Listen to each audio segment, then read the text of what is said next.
Today we're going to be filming a episode of Inside the Laboratory again, purely from the pursuit of educating our patients exactly what happens behind the scenes or in an IVF laboratory. The procedure that I'm performing today is embryo thawing. So we know that a lot of the IVF cycles carried out these days, they are frozen cycles. So patients are informed about their embryos developing in the laboratory, and then there will come a time when they will be told how many of those embryos have been frozen. But when it's time to defrosting those embryos, how do we exactly do that in the IVF laboratory? So we're going to show that to you today. So here is a straw that once would have the embryo on it. So when we freeze the embryos, we freeze them on very kind of tiny straws like that. And at the end of that straw, you can see there's a very thin film on which the embryo sits. The procedure that we use for embryo freezing is called vitrification, or flash freezing rather. So the whole concept behind freezing and thawing embryos is that when you're freezing, you're removing the water out of the embryos. And when you're thawing or warming the embryos, you have to reinsert all that water back into the embryos. Successful freezing and thawing relies on adequate dehydration of the embryo, and obviously when you're thawing the embryo back, you want to rehydrate the embryo. That is the basic concept. If this does not happen, the embryo develops intracellular ice crystals, which are very detrimental to the cells of the embryo and can damage the embryo and not make it survive, basically. So here we are. We're going to be starting the process of thawing the embryo. This is the straw. That straw sits in liquid nitrogen till the point it's ready to be thawed or warmed. So here we are full of liquid nitrogen, and the straw is held in that liquid nitrogen till I'm ready to bring it out. So the first step is actually defrosting the embryo. So we have a solution here which is held at 37 degrees, and so I'm just putting some solution here at 37 degrees, and I'm just going to be bringing this straw out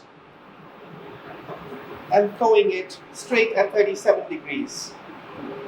The whole idea is that the cold straw meets the warm media, and the temperature difference, or the temperature shock rather, enables the embryo to be released from the straw. And here's the straw. We've got the straw again here, and the embryo has very nicely come off the straw.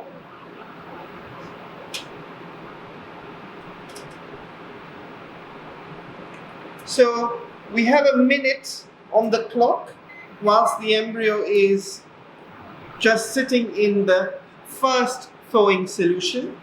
As I said, the whole aim of this exercise is to make sure that the embryo gets rehydrated. So you want to pump the water back in. So what we're doing during this process is we're taking the embryos through 3 different solutions which have a differing concentration of a sugar called sucrose. So we all know what glucose is. Glucose is the sugar, the common sugar. But sucrose is also another sugar. Now this thawing solution has some sucrose in it, which is a sugar.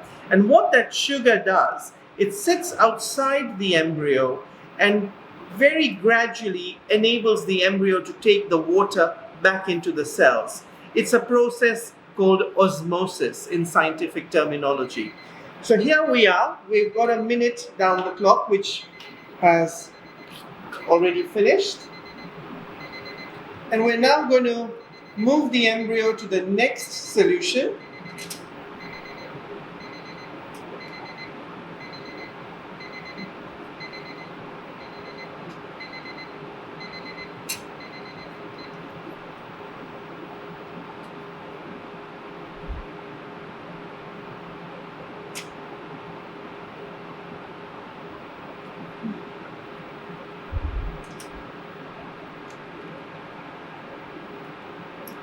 And we've moved the embryo onto the next solution, and in there it stays for 3 minutes.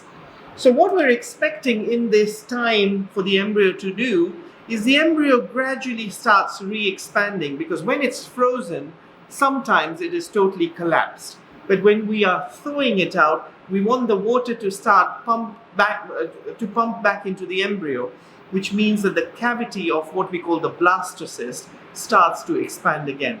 So we'll see you back in 3 minutes when we'll see what the embryo is doing.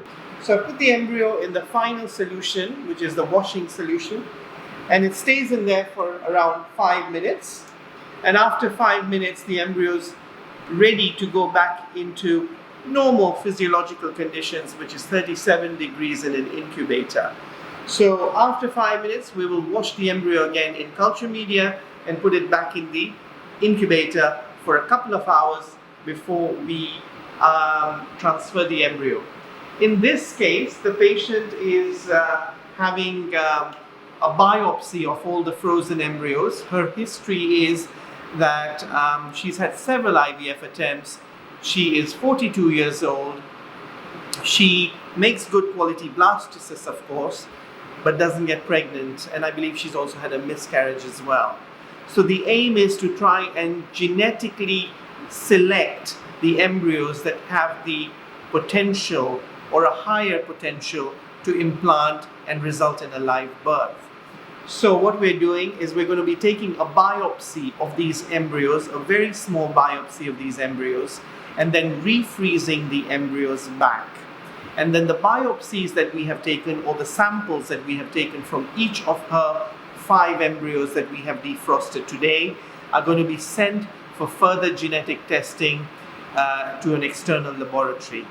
We usually get the results in about 5 days, after which the patient knows exactly how many genetically normal embryos that she has that can be considered for future transfer. So we'll see you back in a few minutes before the embryo goes back into culture conditions. So now we're at the final stage of just re-washing the embryo again.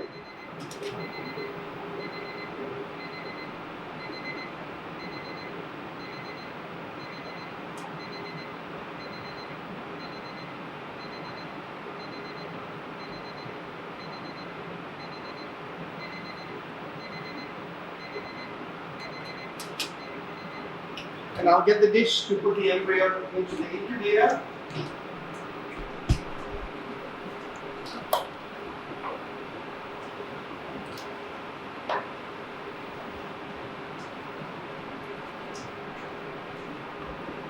Label.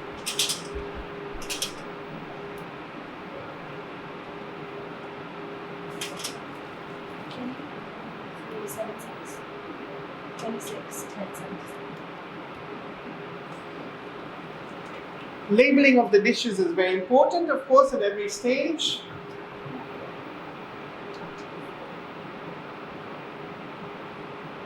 We have picked up the embryo. I'm just going to wash it in culture media.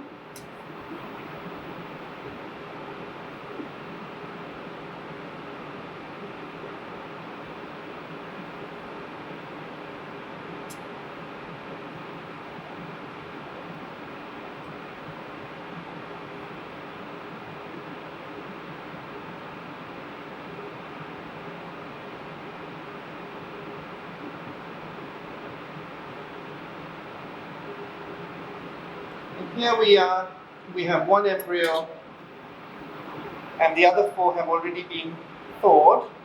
But that's the 1 embryo that we have from the patient, or the last embryo. And that is just going to go back into culture for the embryo to re-expand.